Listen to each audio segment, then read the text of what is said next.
Hi, Gloria Donahue with Nana's Cookery, and welcome to the kitchen.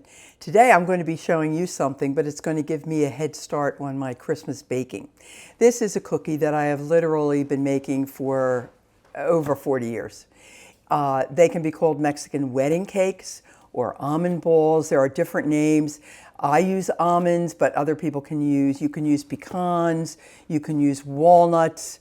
But it's a very simple recipe and there's not a whole lot to it. The processor makes it a lot easier because you can grind your nuts really fine, and that's what you're trying to do in this cookie. It's not a chopped walnut, it's not a chopped almond, it's a ground. Now remember, with nuts, you can't ever really grind them really fine because there is oil in them. And if you've ever ground peanuts, you know what happens if you continue to grind them. They will turn into peanut butter. And if you do that with almonds, it'll turn into almond butter, or the same with walnuts.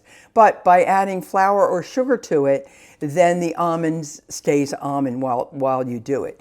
This is 1 cup of almonds that I've started to grind. And now I'm going to add 2 cups of flour, and I'm going to add 1/4 cup of 10X or confectioner sugar.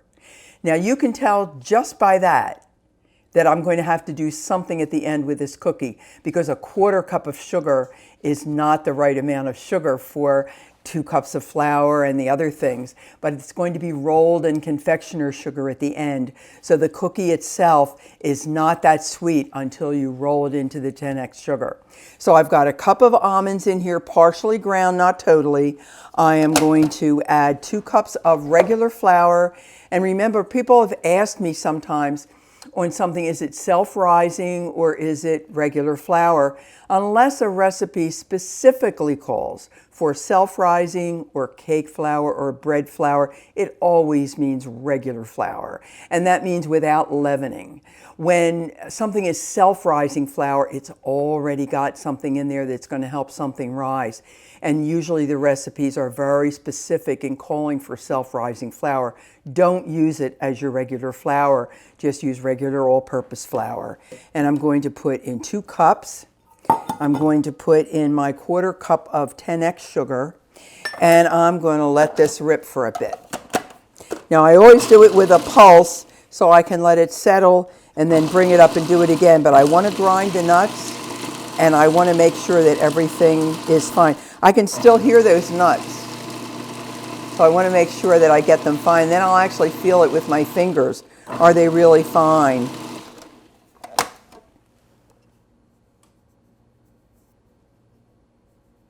I'm going to do it for another few seconds, and then I'm going to add the butter. And we're going to cut in the butter. And so recipes that call for cutting in a fat, a processor is particularly good for that, because you can put it in a little bit at a time, and the blades are actually cutting it into smaller and smaller pieces, and then we're going to eventually let it continue into a dough. So I kind of space the butter around so that it starts to get a little bit of coating of the other things, so it doesn't stick to another piece of butter. And then when we get this in, the only other thing we add is a teaspoon of vanilla. So it's a simple cookie. What makes it a little, not hard, but time-wise, is that each cookie is shaped individually into a little ball. And that does take a while. Whenever you're baking, whenever you're doing anything, think about the time involved. Think about how you're actually going to do it.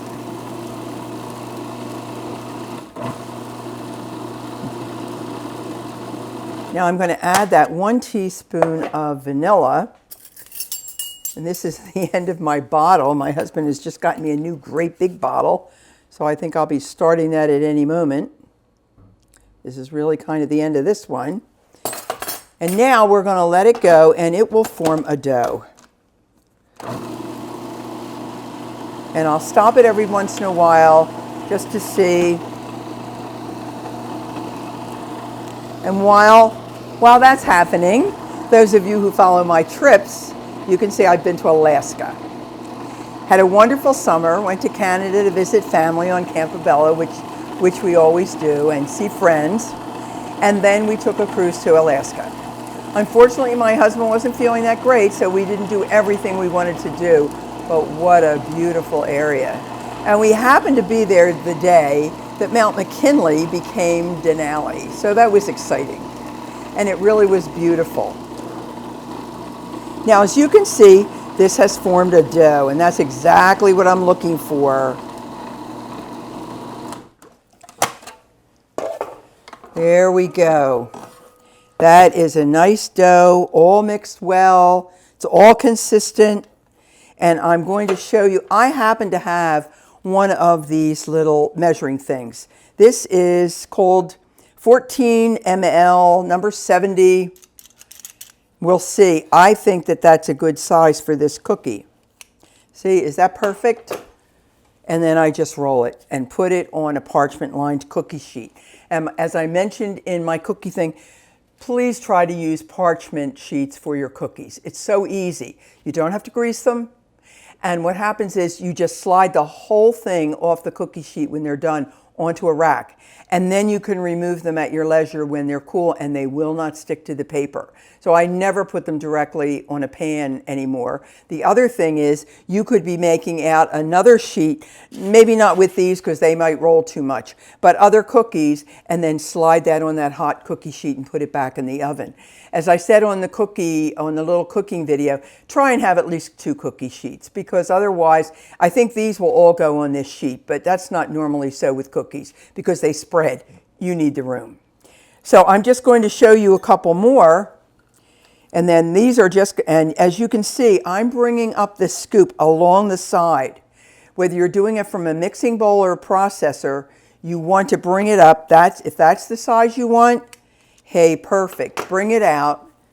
That's a little release there, and that's perfect. Now, if you don't have one of these, find a spoon. Maybe a teaspoon won't do it. Maybe a soup spoon will do it. You find something that gives you the right size and then use that for every cookie because you want them all to cook at the same time at the same rate. So I'll see you when they come out of the oven. Hi, our cookies are out of the oven. I'm going to take them to a jelly roll pan, and I'm going to use this wide spatula, this wide lifter, which helps. You can do it with something else if you want. You can see they're brown on the bottom. They've started to get some color on the top. I sifted some 10x sugar on the pan. I've tried this all different ways. This seems to work the best.